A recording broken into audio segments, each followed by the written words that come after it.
Gym leaders, trainers who mostly specialize into one type Pokemon where they have trained days and days on end with. Well, today I'll be stripping them from that typing and will give them a new one. For this type swap, we'll change Misty and her Pokemon into fire types.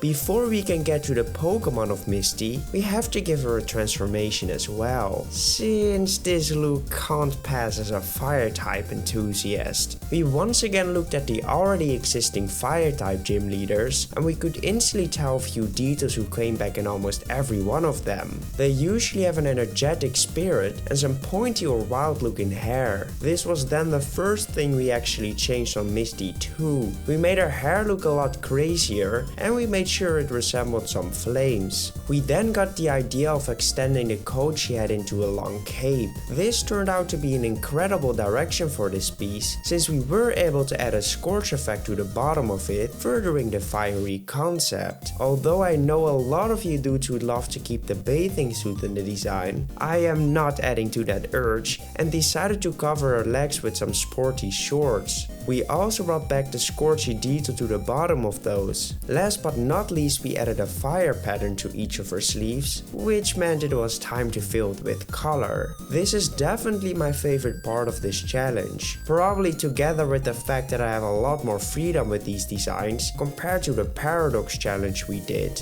We started by giving her coat a bright red color and decided on an orange for the accent parts of her clothing. The hair got a slightly darker orange color because I wanted to make sure you could easily tell the difference between the two orange elements. We went for a black color for her bodysuit to put the emphasis on the fiery colors and to create a better contrast in general. The shading process was mostly me trying to replicate the same shaded elements from the original Misty, but with one extra detail, which was a scorchy texture to the inside of her cape.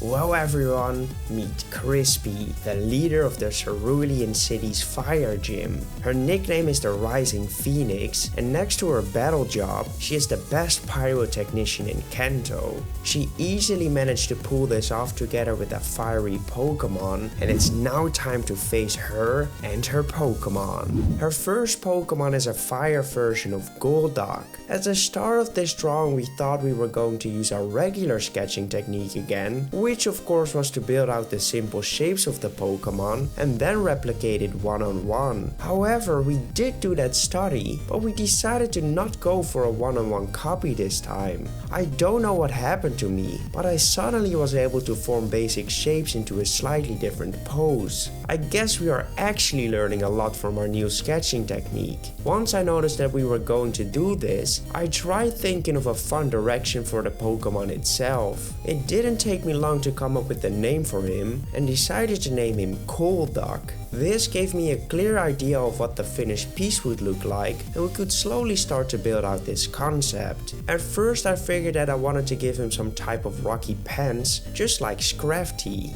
The next idea was to move that into fiery pants, but this would clutter up the design way too much, so we didn't go for that. In the end I did actually keep the rocky pants, but his stance would just be him standing proudly with his arms on his waist. For the legs I of course took huge inspiration from Colossal and tried my best to make the perspective and texture believable. For his head I decided to make his beak a bigger and more prominent feature, gave him some blocky eyebrows for more expression, and made sure his fur looked like rock as well. The last detail we added were some flames coming out of the rocky elements, almost as if his fiery spirit is just waiting to burst out of his body. For the colors I wanted to go for an entirely grayed out palette. This would function as a good contrast to the flames and really put the focus on them.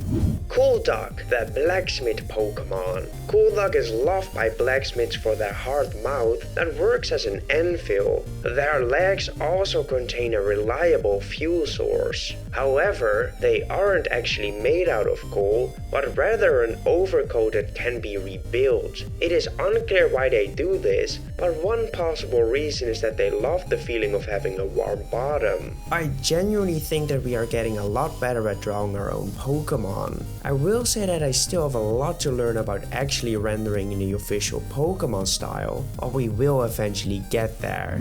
The second Pokemon on Crispy's team is a fiery Quagsire. The first thing that came to mind with this design was a happy and energetic version of Quagsire, and I made sure the pose would look just like that. His feet were placed a bit further away from each other, and I made his body curve a bit more than his original form. I also made his arm swoop as if he was dancing. After simply bringing his tail onto it, we got a suggestion for a good reference animal, the fire salamander. This gave me the idea to add similar markings to a lot of areas of his body, and since we already decided on his fire electric typing, we gave him a lightning bolt like marking to the middle part. Although I did like the markings we gave him, the design felt a bit too flat in this way. This is why we added some depth to each of them by extending them to the outside of his body. This instantly made the piece look a lot better, and it helped me realize what this Pokemon would be.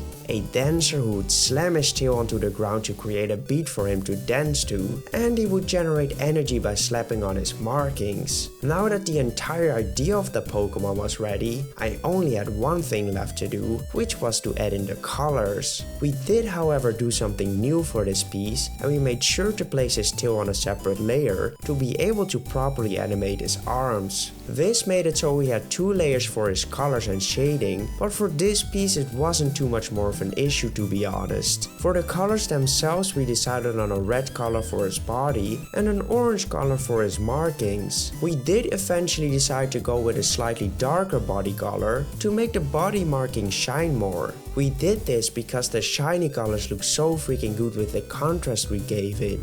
Quagsire, the fiery dance Pokemon. Quagsire is a jolly fellow that loves to dance. They are attracted by music and usually don't need an invitation to attend a festival, where they just show up on their own accord. Quagsire slaps its tail on the ground repeatedly to work up a beat and it dances to it. This is their way of generating electricity in what many people consider its signature dance, the bonk. I never really hated or disliked Quagsire, but never acknowledged it either. However, now that I've drawn a variant of it myself, I can see how funny and great this character actually is. The shiny of it is an absolute banger as well, because we simply followed the colors of real fire salamanders. I created a brush set with all my favorite brushes. I use each of them with every drawing that I make, so if you want to draw in the same style as me, I recommend checking out my website.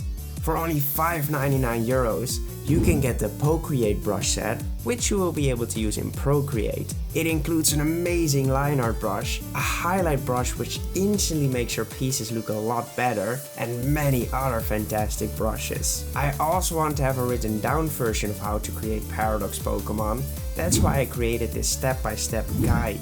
It's easy to follow, and I added a bunch more tips you can use while drawing.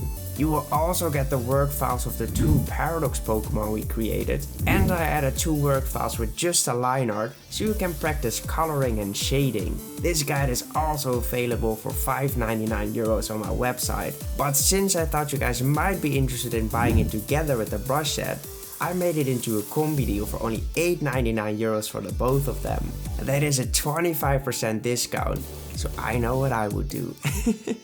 For the third Pokemon of Crispy's team, we're taking a look at a fire version of Lapras. I will admit that I went all over the place with the direction of this piece. At first my goal was to transform him into a fire flying type, but I wanted to use my own pose again, and I just wasn't able to make the flying elements work.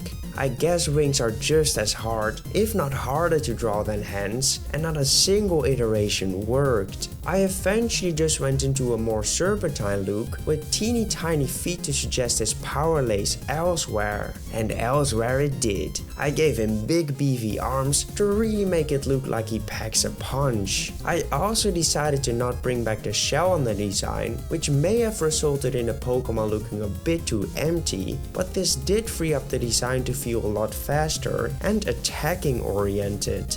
The next thing we thought about a lot was to add a few extra design elements, but I just kept looking at Lapras itself and decided it would look closer to a Lapras by using a more simple design. My chat also kept saying it wouldn't look enough like a fire type, but I told them that would change once we added in the colors. Luckily I was right about this, and suddenly the entire design came together. The simple orange with the red accent color plus the sand color on his belly worked out perfectly. After all of this, it still looked a little bit too flat, but nothing a bit of shading can't fix, and I think this might be the coolest transformation I've ever made. Evaporus, the lava swimming Pokemon. This Pokemon dwells in the heart of volcanoes, only leaving to eat or mate. Even if the volcano erupts, Evaporus will choose to stay submerged in the lava. They are very docile creatures who prefer to live alone, though they will not hold back from showing their true strength if necessary. With their large claws they can rip into even the toughest of flesh. Like I said, I am extremely happy with this piece. It is so much more different than Lapras is, but still uses enough similar elements to actually still resemble it.